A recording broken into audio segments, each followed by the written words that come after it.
Get ready to bake something delicious with me in English, plus a little mystery drink along the way. Hi, I'm Vanessa from speakenglishwithvanessa.com, and today you're in my kitchen and I want to invite you into my home, into my life for something that I do all the time. This video is kind of a kill two birds with one stone.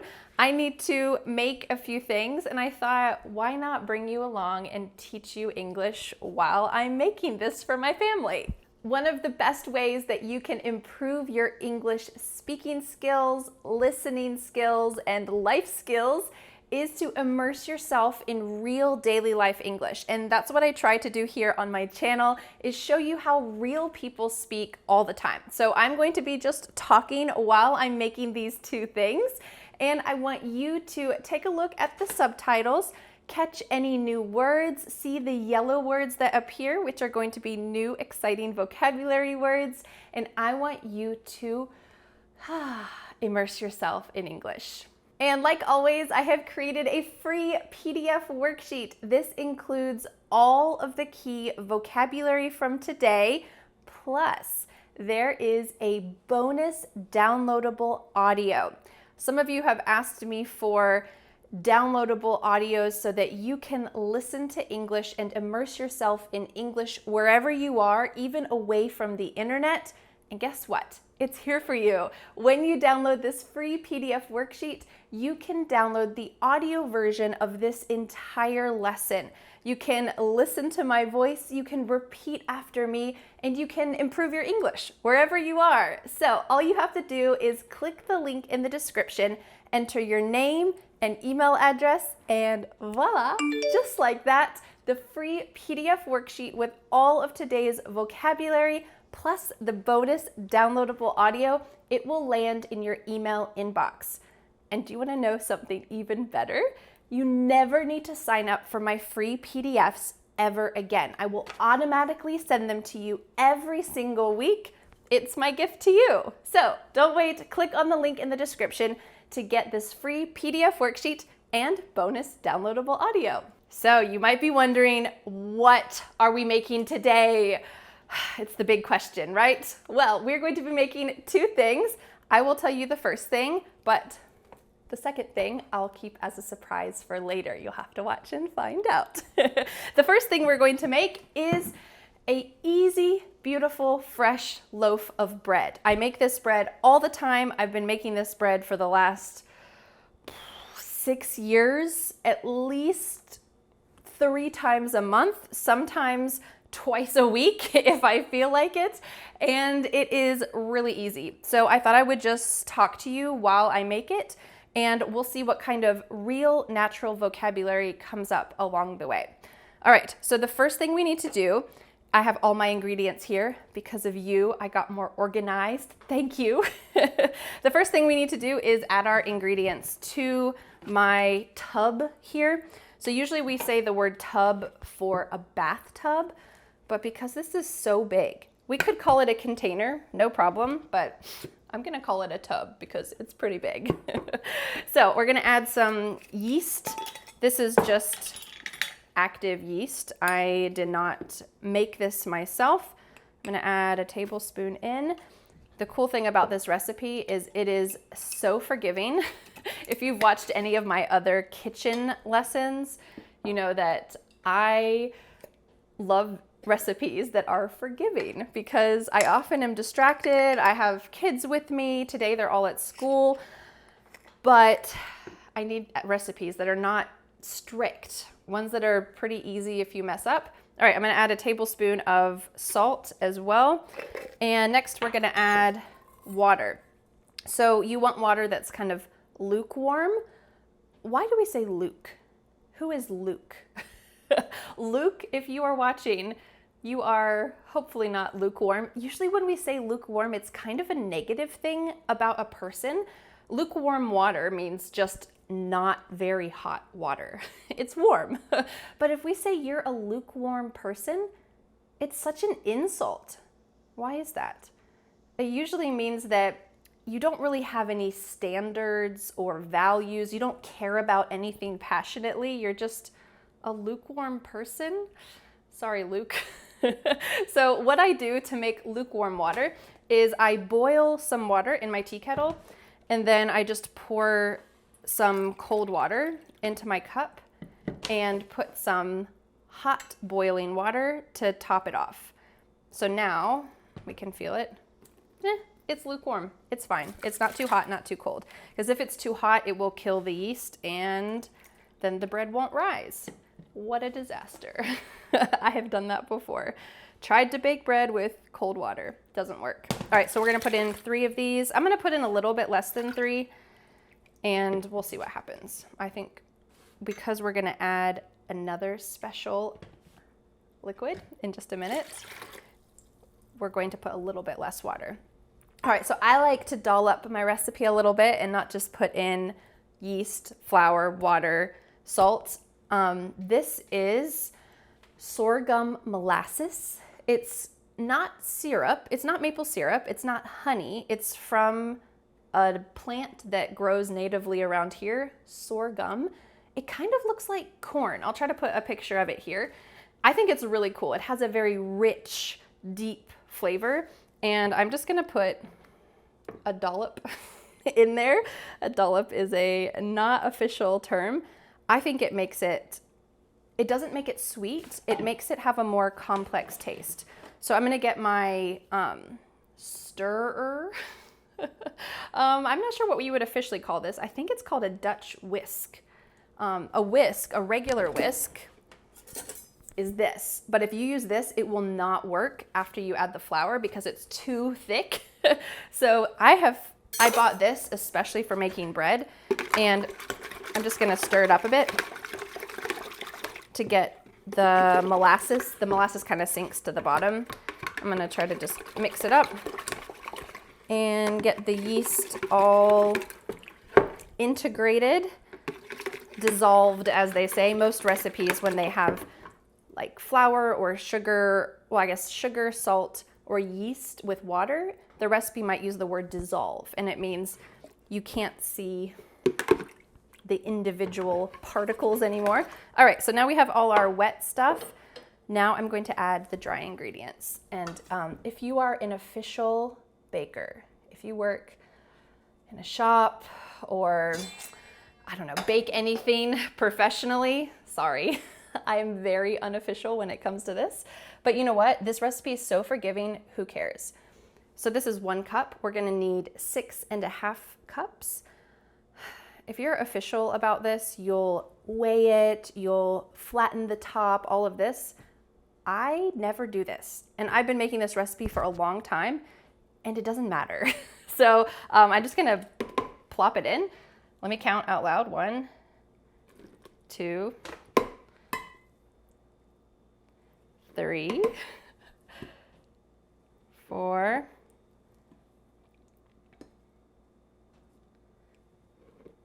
5. Okay, so I put 5 in. I need to remember that. Sometimes I forget. I have actually added an extra cup of flour by accident to this recipe, and it doesn't matter. It still works. Magic. All right, so we have 5. I need 1.5 more. I'm gonna put whole wheat flour in. You don't have to do this. I'd say if you'd actually decide to make this recipe, and I'm gonna add the recipe in the free PDF as well, I forgot to mention that, I would recommend using all white flour the first time. Just make this most simple recipe, because your flour might be different than my flour, your temperature might be different than my temperature, who knows. But after you make this recipe a lot, experiment. So I have some whole wheat flour. I'm gonna put 1.5 cups of whole wheat flour. Again, I should probably use an official 1/2 cup, but I just filled it up halfway. That's fine, right? All right, now comes the fun part. We get to mix it, and this thing will do a really good job at making sure all the flour is integrated. At first it's kind of soupy on the bottom, but after you mix it a couple times, you might be able to see, it starts to get less soupy and a little more dry. and you gotta put some muscle behind it. You gotta put some, not blood, sweat, and tears, it's not that hard, but you gotta mix it up a little bit. Usually I try to make sure all the flour is integrated, and then after that, mix it like 30 more times. So it's kind of okay. It's sticking a lot, that's okay. The reason why this recipe is so easy is because it has more, at least this is what I read, it has more liquid than most bread recipes. So it's pretty sticky, but it doesn't really matter. It's gonna rise quickly, and you'll see in just a minute. And then you don't have to keep kneading it or all the other things you have to do with regular bread recipes. So we'll see. All right, I'm gonna start mixing it 30 times. I'm just gonna count to myself, 30-ish. I'm trying to, they call it develop the gluten. It's just kind of smashing the dough. This recipe is not like a fancy bread recipe. They call it 5-minute artisanal bread because it's about 5 minutes of hands-on work. Hands-on means that's the time that I'm actually having my hands doing something like this. Hopefully this video won't be just 5 minutes long, but it's about 5 minutes of hands-on work, and then the rest of the time is just rising or baking. All right, it's starting to look a little more stretched out. It's not sticking to my whisk as much anymore, and it looks pretty good. You know, I might actually add a little bit more flour. Let's see. Make it not quite so sticky. We'll see. Sometimes I add seeds to this. Sometimes, one time, many times actually, I thought, what if instead of using 3 cups of flour, I put a can of tomatoes in it, like tomato sauce? It was so good. So I had 2 cups of water and 1 cup of tomato sauce. The bread tasted like spaghetti. It was so good. It smelled, oh, and I put my fresh basil from the garden in it. That was great. So as I said, this recipe is absolutely forgiving. And if I pick this up though, the only negative thing, like I said, it has a very high liquid or moisture content. It will stick to my hands. So this is the dough, but it's gonna stick all over my hands if I try to pick it up. So I'm just gonna let the whisk do that. And here we go. Okay, so I'm gonna get the rest of this off of the whisk, dump the rest of that dough back in. And now we do the magic part of just letting it sit for 2 hours. All you need to do, put a lid on, doesn't have to be tight, it's just to keep, I have cat hair from flying into the dough. And I'm gonna put it in the oven. It's not on, it's just keeping the warmth in. So it's kind of an insulated place. Right now is the summer, so it's not very cold in my house. It's pretty warm, but I'm gonna put it in the oven anyway. All right, are you ready for the mystery thing that we are going to make? The mystery bonus drink, let's give a little space here, is dun da da. Do you know what this is? This is the world's biggest ginger I have ever seen. And ta-da! I'm a deer. This is the world's biggest ginger. I found it at the local market and I thought, man, I have to buy this. This is amazing. So I got ginger. I have a few lemons that I need to wash. And in here, beautiful honey. So what we're gonna be making is a ginger, lemon, honey ferment, we could say. I'm not sure actually how fermented it is, but we're gonna put it in a jar. And what I like to do is leave these ingredients in the jar for like a couple days, probably a couple days, and they'll kind of mix together a bit. The flavors will mix together, the ginger juices will seep out, and then I put a spoonful of that in tea. And I drink tea all the time. Every night I drink herbal tea, like an old lady. It's okay, I'll embrace it. And I put a spoonful of this in and it tastes so good. Or even when I make green tea, sorry, all my East Asian green tea drinkers, sometimes I put a scoop of this in my green tea. Oh, it's so good, especially with cold green tea. I make like a pitcher of cold green tea almost every day in the summer, and it's so refreshing. Okay, so I'm gonna chop this, hopefully not cut myself, and we'll see how it goes. Sometimes talking while chopping is a little precarious. But first thing we need to do is wash this, because we're gonna put this directly in there. We're not gonna peel it, anything like that. So I'm just gonna do a quick wash.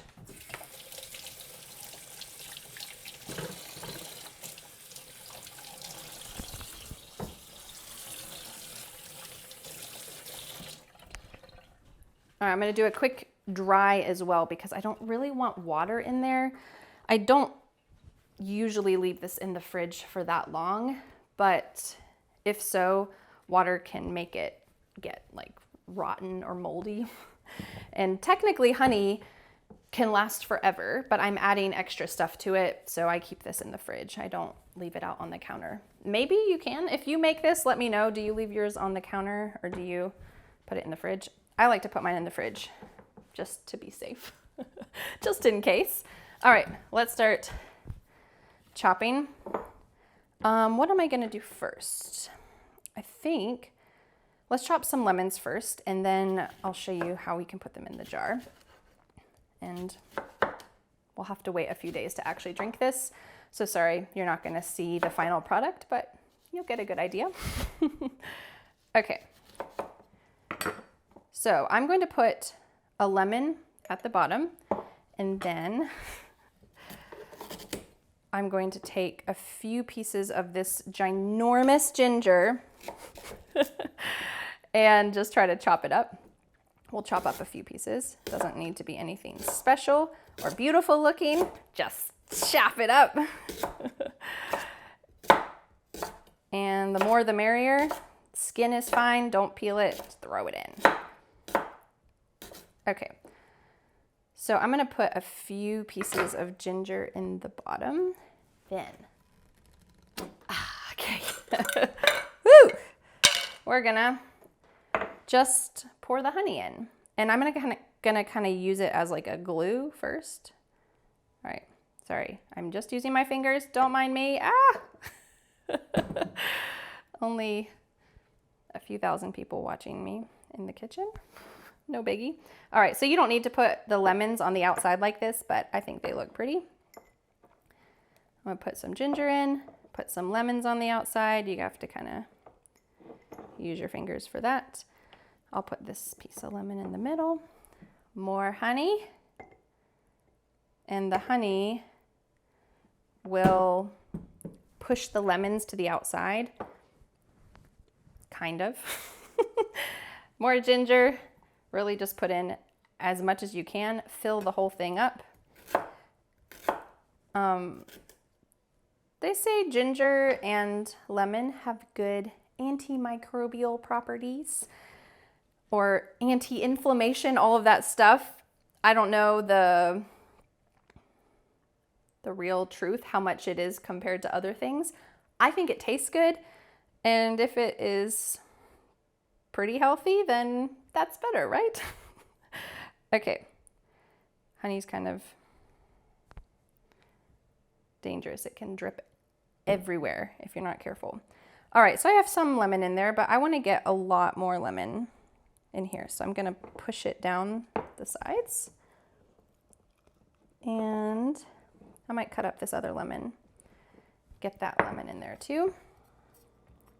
And then fill up the rest with ginger, because goodness knows we have so much ginger. Okay, if you want, you can even cut the lemon slices in half. That's what I'm probably going to do with that one. Okay, throw that in, cut up some more ginger. So you can say cut or chop for something like this because this is a big knife. I might say chop. I'm chopping the ginger, but as you heard, I also just said cut. Sometimes the simplest words are the words that people use the most. So don't shy away from using simple words. Native speakers do too. It's nice to know the fun words too, though. All right, let's fill it up. I'm gonna push it down so that all the honey kind of comes to the top and just fill up the rest without overflowing. Danger, so close. Okay, let's leave it there. All right, so we have a nice little jar. Honey, ginger. If you ate this now, it would just taste like honey. There's no mixing of flavors or anything, but in another couple days, it will taste so fresh, so lovely. A nice little bit of sourness, sweetness, all of that. So I'm gonna set this aside. It is 12:30 right now. We have 2 hours to wait until the bread needs to be cooked. So, baked, I should say. This is an English teaching video. I should use the right word, right? So I will come back in 2 hours. We will shape the bread, put it back in the oven, and then we'll bake it for 35 minutes and come back and see what the final product is. And then I can finally eat my lunch. All right, I'll see you in 2 hours. All right, we are back. It has been 2 hours and look at this lovely rise. It is nice and a little jiggly. So what we're gonna do is I'm gonna take my whisk and mix it up. I'm not quite sure exactly what this does. Maybe makes the gluten better or something, I don't know. But I have found that it works much better and the bread is a better texture if I mix it just a bit, kind of smash it down a bit like what I'm doing. And then I'm gonna form it into 2 loaves. Sometimes I do 3, especially if I'm giving it away. I don't know if other people are gonna want that much bread or if I just want it to stretch further. Sometimes I break it into 3, but we're just gonna do 2 today. Okay, so now it's this nice little ball in here. And it's still pretty sticky because that's just the type of dough that it is. So what I like to do is get some olive oil, put it on my hands. Oh no, I have no more olive oil in here. Oh, just a bit. Okay, hopefully it's enough. And make my hands nice and oily. I'm gonna put this here. Here's my tray where I'm going to bake it. And basically try to grab half of it. Might be half, might not be half. And it's still probably going to stick to me a bit. But if I move it quickly, it won't. So what I'm doing is pulling the bottom up to meet the top, kind of forming it into a nice little shape. Sometimes it just plops down on the tray. The rise isn't good or something, I don't know, but sometimes it forms well, and this seems okay. In the end, my family will eat it no matter what. Usually we eat a whole loaf with soup or cut it up and make sandwiches, or really my kids just eat it.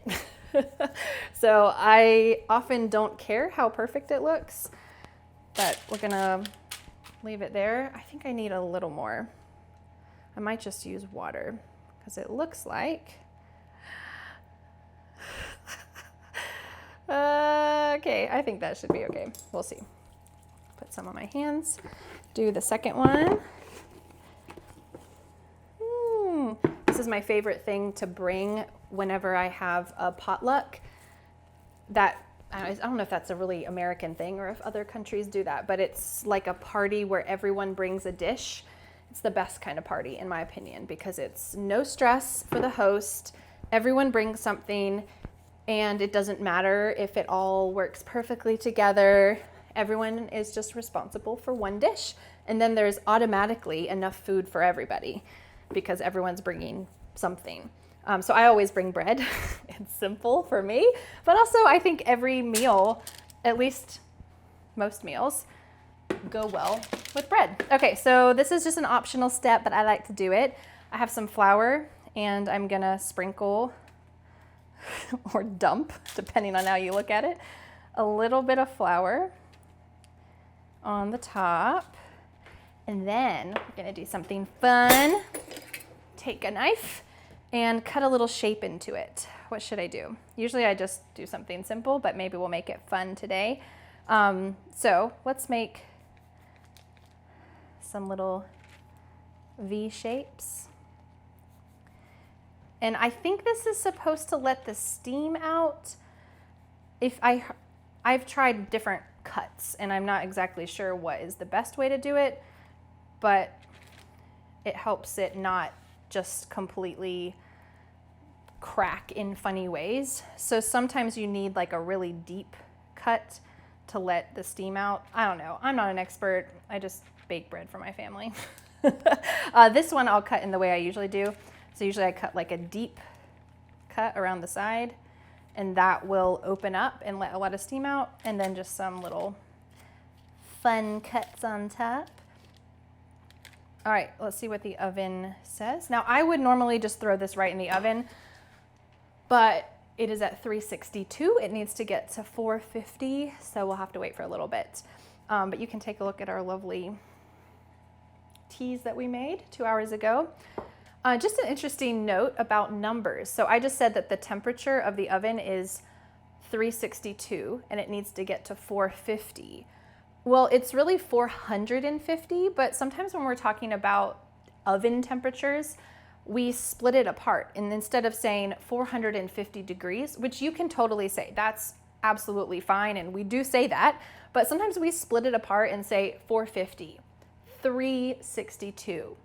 It's just a normal way to talk about big numbers sometimes. And you'll hear that if you're watching any cooking videos, official cooking videos, not this one, but official recipe cooking videos, you'll hear people use that when they talk about temperature. All right, we're gonna let the oven finish heating up, and I will let these sit here. They'll have a little bit of a rise, a little bit. And then in 35 minutes, let's come back and see what it looks like. All right, we have the final product. Dun, dun, dun. It's still pretty hot, so I'm gonna pick it up. Oh, they cooked together just a little bit. Pick it up with my hot pads, or my oven mitts, as you can also say. Put this here.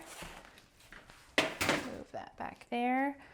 And we have two, wow, beautiful loaves of bread. Nice. Let's cut into it. Okay, which one should we cut? Let's cut this one. And see.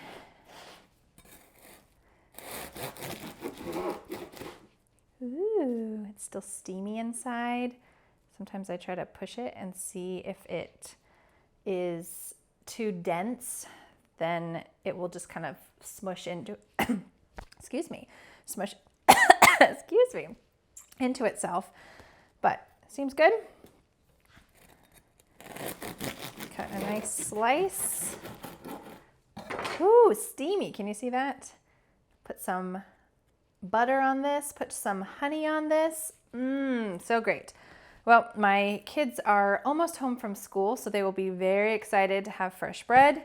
I'm excited too. Thank you so much for joining me on this kitchen journey. It's great to be able to immerse yourself in just real daily life English. If you came over to my house and I were making bread, well, you would hear this exact type of chit chat and conversation. So thank you for joining me in my kitchen, in my home today, throughout the day, several times. Don't forget to download the free PDF worksheet for today's conversation lesson.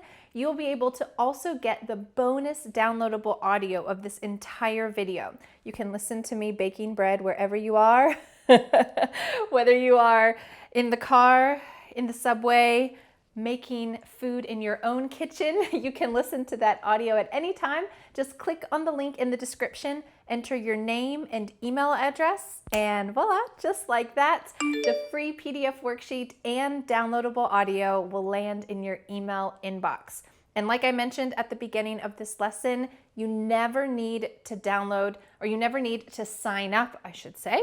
You never need to sign up for my free PDF worksheets again, because I will continue to automatically send them to you every single week. You sign up once and I'll keep sending them to you. So don't wait to download that free worksheet. It is my gift to you. Thanks again for learning English with me, and I'll see you again next Friday for a new lesson here on my YouTube channel. Bye. Oh, little update. I forgot the most important part of every baking or cooking video. You gotta try it, right? I'm such an amateur. It's great.